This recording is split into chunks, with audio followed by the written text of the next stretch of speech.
არ ვიცი ხა ცალმხრივი ბილეთი აიღო თუ არა, არ ვიცი, მაგრამ არ ამბობს თუ ვერ ამბობს, როდის დაბრუნდება, არ ვიცი ესეთი რა ტურნეშია წასული. ქართული ოცნების შეთავაზებას გიორგი გახარია უარით პასუხობს.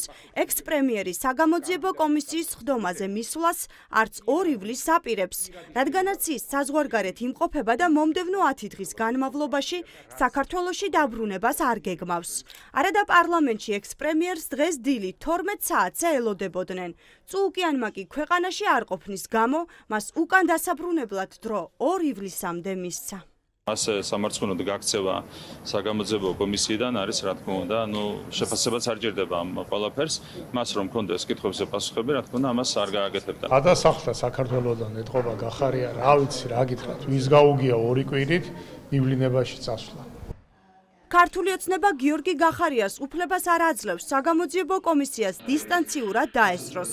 თუკი ექს-პრემიერი ქვეყანაში ჯერ არ ბრუნდება, რატომ არ შეიძლება მან წულუკიანის კითხვებს ონლაინ რეჟიმში უპასუხოს? დღეს ქართული ოცნება მისსავე ვერსიებში ჩაიკარგა. ბოლოს ისიც კი ივარაუდეს, რომ დაკითხვის დროს შესაძლებელია გიორგი გახარიამ ვიდეოზარი განზრახ გათიშოს. ონლაინ ჩართვა და რაღაცა შოუების მოწყობის საშუალება მას არ უნდა მიეცეს. ჩართვა გამორიცხულია, ჩართვა არ უნდა მოხდეს. არც ის არის გამორიცხული, რომ მაგალითად გაითიშოს, ან ეს მოხდეს განზრახ. აქედან გარბოდა და აქ იყო და აქედან გარბოდა წავედიოდა. ეხა იქიდან ვერ მოახერხებს იმას, რომ გაითიშა, არ გაითიშა.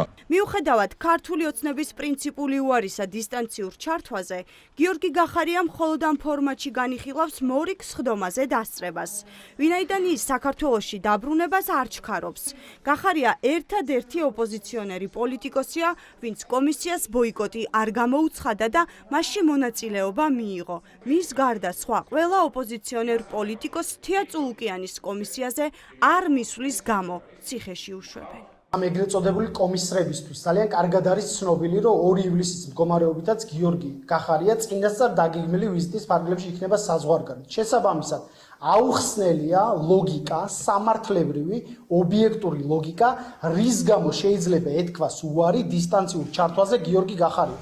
სალომე ზურაბიშვილი დარწმუნებულია, რომ ივანიშვილს ყველას დაჭერა უნდა, რათა პოლიტიკური ოპონენტები გაანეიტრალოს.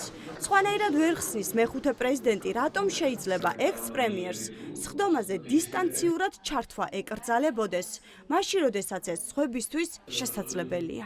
ძალიან უნდათ გახარიას დაჭერაც და მე ძალიან მიკვირს ერთი რამე, რომ ვიღაცებს აქვს თურმე უფლება, რომ დისტანციურად ჩაერთონ ამ ეგრეთ წოდებულ კომისიაში და ვიღაცას არა აქვს და ეს არის ორმაგი, ორ სტანდარტიანი ისა და ძალიან გაუგებარი არის. თუ არა გვესმის რა ხდება, მაგრამ მაინც გაუგებარია. ახლა საინტერესოა, როდის დაბრუნდება გიორგი გახარია საქართველოში, რადგანაც მასთან კითხვები ჩორჩანას საგუშაგოზე არა მხოლოდ თეა წულუკიანს, არამედ პროკურატურასაც აქვს.